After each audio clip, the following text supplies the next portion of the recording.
श्रीराम जय राम जय जय श्रीराम श्रीराम जय राम जय जय श्रीराम श्रीराम जय राम जय श्रीराम श्रीराम जय राम जय राम श्रीराम जय राम जय जय राम श्रीराम जय राम जय जय राम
काही ठिकाणी असं लाभत नाही महाराजांना.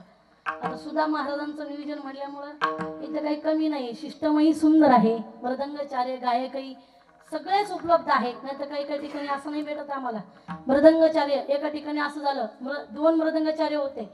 एका बाजूला इकडून बाजूला ओळखीचे होते, पण एक ओळखीचे नव्हते. मी त्यांना म्हटलं महाराज तुमचा मृदंग जरा कमी झालाय, म्हणजे स्वरातून उतरलाय. महाराज फार हुशार होते, त्यांनी मृदंग उभा केला दादा आणि बोटाने मोजू लागले. मला म्हणे ताई दुकानामधून जेव्हा घेतला होता तेव्हा पण एवढाच होता आणि आता सुद्धा तेवढाच आहे. तसं दादा नाही केलं बरं. असे मृदंगाचार्य लागतात. पण ऐका, कीर्तन चांगलं निम्म्यामध्ये आलं, अर्ध्यामध्ये आले, रंगात आलं. मी दोघांनाही म्हटलं तुमचा मेळ काही मला लागणार. एक काम करा, जसा जसा मग मी पुढे गायन काम करेल ना तसं तसं तुम्ही माझ्या पाठीमागं चालायचं. म्हणजे माझा बोलण्याचा उपदेश असा होता की मला जरा समजून घ्या. ती फार पुढचे निघाले. त्यांनी दोघांनी मृदंग उभे केले, डोक्यावरती घेतले, माझ्या पाठीमागं गेले. मला म्हणे ताई तुम्ही पुढे पुढे गायन काम करा, आम्ही तुमच्या पाठीमागं चालतो. म्हटलं खाली भेटलं इथं, वरती भेटू नका.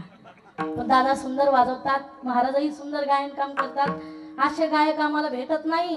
आपण जर पुढे म्हटलं ना रंगानी रांगत गुलगुला बोलत, मागचे म्हणते रंगानी रांगत गंगुला बोलत. एका ठिकाणी असं झालं डॉक्टर साहेब, आम्ही मौतीला गेलो, आजीबाई वारलेल्या होत्या. तिथं सरगम गाणारे नेले आम्ही चुकून. तिथं म्हणू लागले कन्या सासुऱ्याशी जाय. अरे म्हटलं आरती मेली, सासरला नाही निघाली. ते म्हणे ताई तुम्हाला काही कळत नाही. म्हटलं मग काय काय कळत नाही? अहो खरं आता ती सासर बसायला चालली म्हणे. म्हणजे असे गायक आहेत. पण खरंच सगळ्यांसाठी एकदा जोरदार टाळ्या झाल्या पाहिजे. कोण गायन आहे, कोण मृदंगाचार्य आहे. बघा बाबा साधू महाराज असं भजन करत होते, टाळी वाजता वाजता नाम चिंतन करता करता साधू महाराजांच्या हातामध्ये कावळा आला, सापडला. सैनिक धावत आले, साधू महाराज तो कावळा आम्हाला देऊन टाका. नाही देणार का? मी जर तुम्हाला एक कावळा सापडून दिला तर राजा मला 5000 देईल. साधू महाराजांनी ऐकलं नाही, पुन्हा टाळी वाजवण्याचा प्रयत्न केला. जो हातामध्ये कावळा आला होता तोही उडून गेला. तसं हे शरीर आपल्याला मिळालंय ना, तर भजन करून घ्या. सगळ्यांनी एकदा वरती हात घ्यायचे. यावरती हात. विठोबा रखुमाई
Thank